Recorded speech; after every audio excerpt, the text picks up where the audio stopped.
Welcome to Subha's Cuisine. நான் உங்கள் சுபத்ரா கிருஷ்ணராஜ்.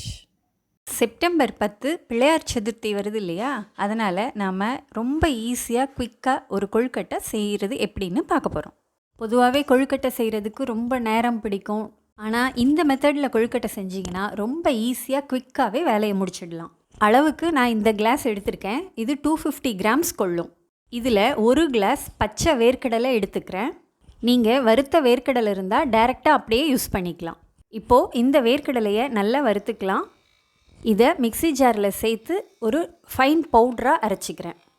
ரொம்பவும் நைஸாக அரைக்கணும்னு நினச்சோம்னா எல்லாம் கெட்டியாக உருண்டை கட்டிக்கும். அதனால் ஓரளவுக்கு அரைச்சா போதும். இப்போது வேர்க்கடலை பொடி ரெடி. வேர்க்கடலைக்கு பதிலாக எள்ளு கூட யூஸ் பண்ணலாம். அதையும் இதே மாதிரி வறுத்து பவுடர் பண்ணிக்கலாம். இப்போது ஒரு கிளாஸ் வேர்க்கடலைக்கு 3/4 கிளாஸ் அளவுக்கு வெல்லம் எடுத்துக்கிறோம். இந்த கணக்கு கரெக்டாக இருக்கும். வெல்லத்தையும் மிக்ஸி ஜாரில் சேர்த்து பவுட்ரு பண்ணிக்கலாம். இதனோட வறுத்த வேர்க்கடலை பொடி அப்புறம் ஒரு ஸ்பூன் ஏலக்காய் தூள் ரெண்டையும் சேர்த்து ஒரு சுற்றி எடுத்துடலாம். பாருங்கள், வேர்க்கடலை வெல்ல பொடி. இதனோட ஒரு கப் தேங்காய் துருவல் சேர்க்கலாம். இதை நல்லா கலந்துட்டோம்னா இதுதான் நம்மளுடைய பூரணம்.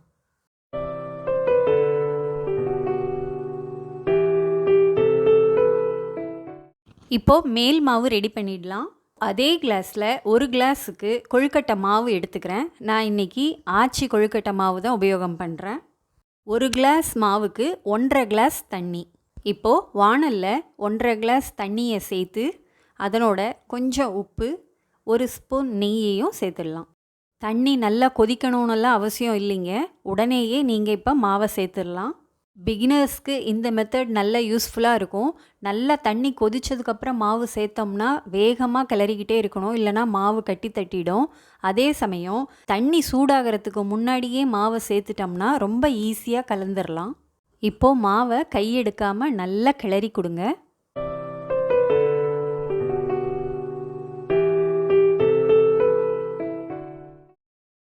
இதில் இப்போ கொஞ்சம் நெய் சேர்த்துடலாம்.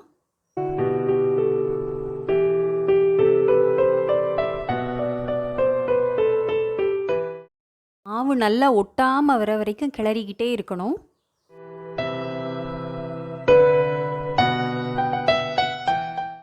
இப்போது மாவு நல்லா எல்லாம் ஒன்று சேர்ந்து பால் மாதிரி வந்துருச்சு. இன்னும் ஒரு நிமிஷம் இதே மாதிரி கிளறிக்கிட்டே இருக்கலாம்.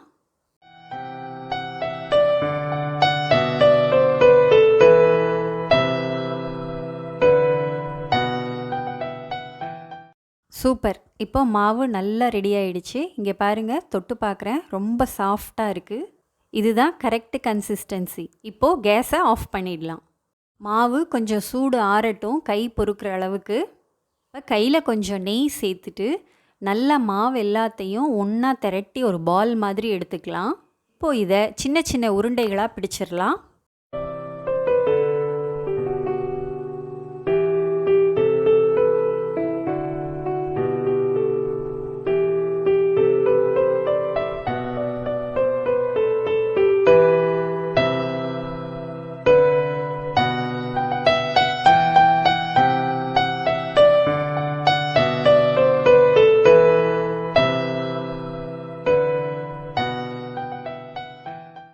இப்போது இந்த பால்ஸ் எல்லாம் மெதுவாக சப்பாத்தி தேய்க்கிற மாதிரி தேய்க்கணும். ரொம்ப அழுத்தி தேய்ச்சிடக்கூடாது, அப்புறம் எல்லாம் கட்டையிலேயே ஒட்டிக்கும்.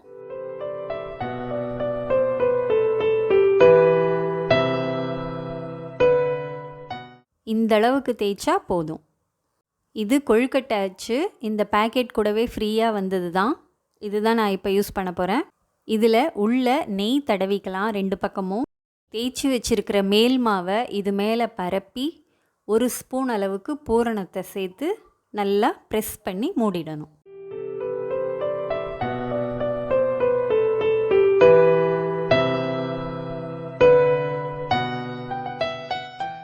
வெளியில் இருக்கிற எக்ஸ்ட்ரா மாவெல்லாம் எடுத்துடணும்.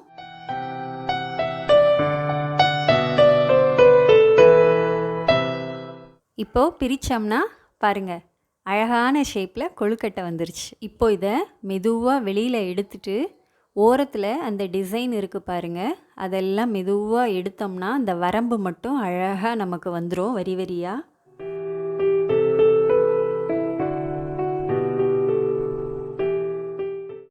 சூப்பர், நல்ல அழகாக வந்துருச்சு. இதே போல் எல்லாத்தையும் செஞ்சிடலாம்.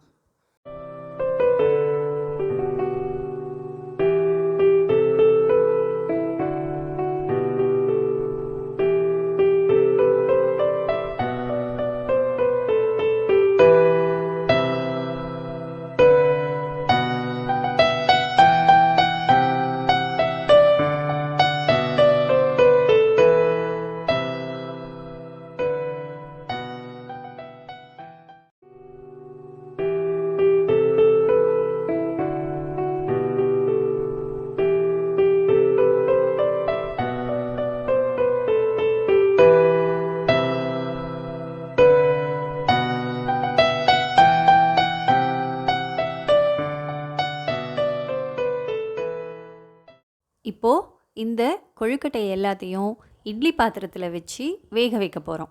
துணிக்கு பதிலாக வாழை இலை இருந்தால் அது மேலே கொழுக்கட்டையெல்லாம் வச்சு வேக விடுங்க, ரொம்பவே நல்லாயிருக்கும் டேஸ்ட்டு. எனக்கு இன்றைக்கி வாழை இலை கிடைக்கல, அதனால் துணியிலேயே வச்சுருக்கேன்.